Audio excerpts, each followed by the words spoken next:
না না আপনি কাছে আসবেন না, আপনি কাছে আসবেন না।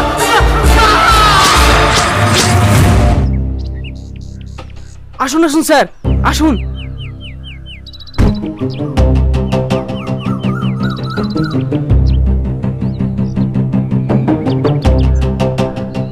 লাস্টার ডিটেলস কিছু জানা গেছে? হ্যাঁ স্যার, সেই একই গ্যাংয়ের লোক। তার মানে কোবরা গ্যাং? হ্যাঁ স্যার। রাখুন আপনার স্যার, আপনাকে এই জায়গায় পোস্টিং দেওয়াটা আমার ভুল হয়েছে। স্যার ম্যাডামকে দিয়ে 4টে। 4টি খুনি একই জায়গায় খুন করে 4-4টে ডেড বডি ফেলে রাখছে, আর আপনারা বসে বসে কি করছেন? নাকে তেল দিয়ে ঘুমাচ্ছেন? স্যার আমরা তো আমাদের মতো আপ্রাণ চেষ্টা করছি। রাখুন তো আপনার চেষ্টা। আপনাকে আমি 3 দিন সময় দিলাম, তার মধ্যে যদি আসামিকে না ধরতে পারেন আপনার যে কি হাল করব আপনি সেটা ভালোভাবে জানেন। দেখুন পত্রিকায় কি লিখেছে, গ্রামে একের পর এক খুন হয়ে যাচ্ছে আর আমাদের প্রশাসনের লোক খুনিকে ধরতে পারছে না। এটা কি আমাদের ব্যর্থতা নয়? স্যার আমরা ওই জায়গাতেই পাহারা দিচ্ছিলাম, কিন্তু লাশটা ওখানে না ফেলে পাশে ফেলে দিয়ে পালিয়ে গেছে।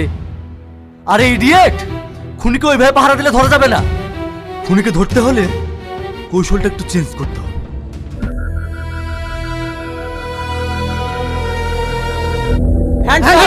একদম পালানোর চেষ্টা করবে না। একদম চালাকি করার চেষ্টা করবে না। পুলিশ তার দিক থেকে তোকে ঘিরে ফেলেছে। Officer arrest him.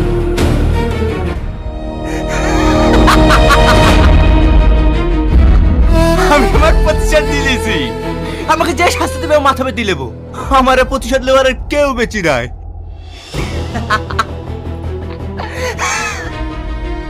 আজকে আপনার মায়ের অপারেশন হবে, আপনি ক্যাশ কাউন্টারে টাকা জমা করেছেন? না স্যার, অত টাকা আমি ম্যানেজ করতে পারিনি। আপনি আমাকে 1 সপ্তাহ সময় দেন, আমি যেভাবে টাকা ম্যানেজ করে নেব। এটা মুদিখানার দোকান না যে এখন অপারেশন করে দেবো আর তুমি পরে এসে টাকা দেবে। যতক্ষণ না তুমি ক্যাশ কাউন্টারে টাকা জমা করছো ততক্ষণ তোমার মায়ের অপারেশন হবে না। কি রে, আমাদের দিকে ভয় পেয়ে গেলি নাকি? না না, ভয় পাবো কেন? তাহলে বল, এই টাকাগুলো কোথা থেকে ইনকাম করেছিস? এই টাকাগুলি মানে ব্যাঙ্গালোরে। কি মিথ্যে কথা সাজাতে পারছিস না? পারবি কি করে?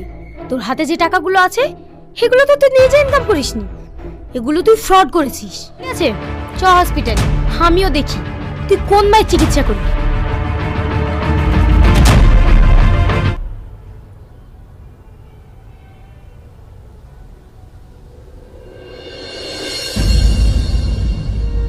বাবু, তোর সাথে পুলিশ কেনে? আমার ছেলে কি কোনো অন্যায় করেছে? না না আন্টি, আপনি কোনো চিন্তা করবেন না। আমি আপনার ছেলেকে ধরতে আসিনি, আমি আপনার ছেলের বন্ধু, তাই আপনাকে দেখতে এসেছি। এখন কেমন আছেন আন্টি? হ্যাঁ মা, ভালো আছি। বাবু, তুই অতগুলো টাকা জোগাড় করতে পেরেছি? কি হলো, চুপ থাকলি যে? হ্যাঁ আন্টি, আপনার ছেলের পাশে আমি আছি না, আমি দেবো অপারেশনের টাকা। তুমি একটু বাইরে এসো।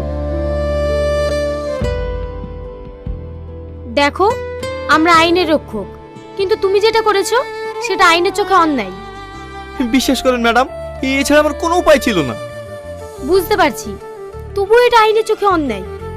তোমার মায়ের চিকিৎসার জন্য যত টাকা খরচা হবে আমি দেব। তাই বলছি, তুমি যার অ্যাকাউন্ট থেকে টাকাটা ফ্রড করেছো তাকে ফিরিয়ে দিও। আন্টি, এখন কেমন আছেন? মা, তুমি এসছো? আসো আসো, বসো। থাক থাক, আপনাকে আর উঠতে হবে না। তা বললে হয় মা? তুমি আমাদের বাড়িতে প্রথম এসেছো, একটু চা করে দিতে হবে না? না না, ওসব কিচ্ছু লাগবে না। আপনার ছেলে কোথায় গেছে?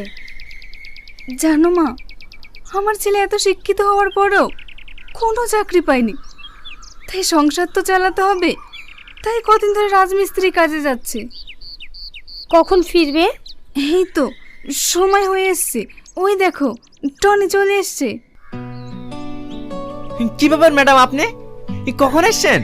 তোমাকে বলিনি আমাকে লেনদেন করবে না? আমি তুমিতেই বেশি খুশি। আচ্ছা ঠিক আছে, তুমি একটু বসো, আমি আসছি। না না, আমার জন্য কিছু আনতে হবে না। আচ্ছা, আমি তোমাকে একটা কথা জিজ্ঞেস করি, তুমি এত শিক্ষিত হয়েও রাজমিস্ত্রির কাজ করছো কেন? কি করব বলো? কাল থেকে তোমাকে রাজমিস্ত্রি কাজ করতে হবে না। কাল তুমি আমাদের বাড়ি যাবে, তোমাকে একটা ভালো কাজ দেখিয়ে দেবো। তুমি কাজটা পেয়ে খুশি হয়েছে তো? হ্যাঁ, কিন্তু তার থেকেও বেশি খুশি হয়েছি তোমার মতো বড় মনের মানুষকে পাশে পেয়ে। আর যদি এই মেয়েটা তোমার জীবনের সঙ্গে জড়িয়ে যায় তাহলে? না না, এটা কিভাবে সম্ভব?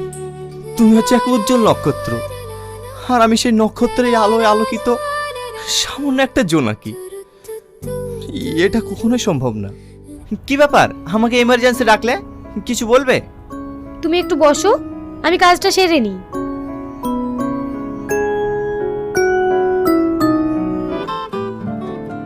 আমাকে বসিয়ে রেখে কি এমন কাজ করলে?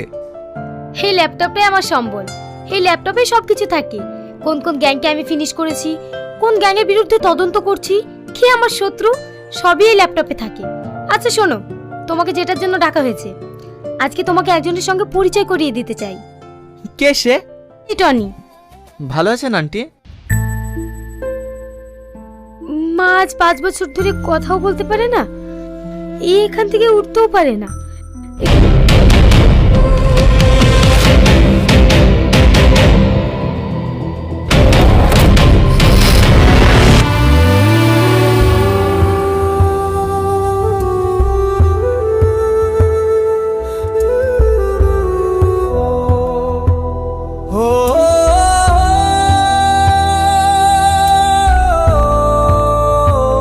কোন কোন গ্যাংকে আমি ফিনিশ করেছি, কোন গ্যাংয়ের বিরুদ্ধে তদন্ত করছি, কে আমার শত্রু, সবই এই ল্যাপটপে থাকে।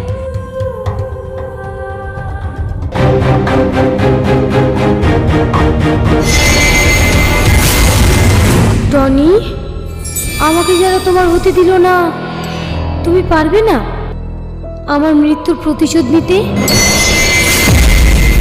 সালমা, সালমা, সালমা। বুঝলে অফিসার, সেদিনের পর থেকে আমি আর কাউকে বাঁচি না।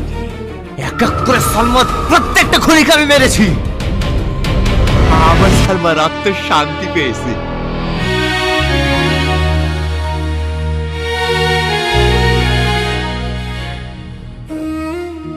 রেখেছি তোমার